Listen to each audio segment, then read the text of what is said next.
YCP హయాంలో ఒక్క DSC కూడా నిర్వహించలేదని కేంద్ర మంత్రి భూపతిరాజు శ్రీనివాస్ వర్మ విమర్శించారు. భీమవరం ఎస్ఆర్కేఆర్ ఇంజనీరింగ్ కళాశాలలో నిర్వహించిన జాబ్ మేళా కార్యక్రమానికి ఆయన హాజరయ్యారు. ఉద్యోగాలు పొందిన 400 మందికి నియామక పత్రాలను అందించారు. కేంద్ర రాష్ట్ర ప్రభుత్వాలు సమన్వయంతో పనిచేస్తున్నాయని చెప్పారు. ఇక రాష్ట్రంలో భారీగా పరిశ్రమలు ఏర్పాటయ్యేందుకు ప్రయత్నిస్తున్నామన్నారు.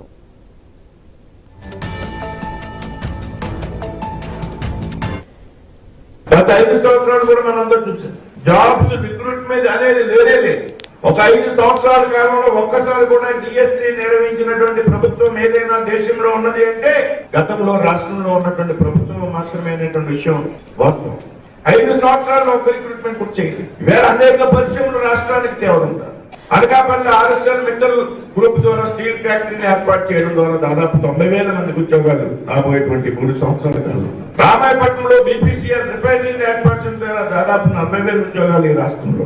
ఈ విధంగా ప్రతి ఎత్తున రాయితీలు ఇస్తూ పెద్ద ఎత్తున ఈ రాష్ట్రంలోకి పెట్టుబడిని ఆహ్వానిస్తూ రాబోయేటువంటి రోజుల్లో లక్షలాది మంది విద్యార్థులకు ఉపాధి కల్పించడానికి వేళకి ఉన్నటువంటి ప్రభుత్వాలు ప్రయత్నం చేస్తారు.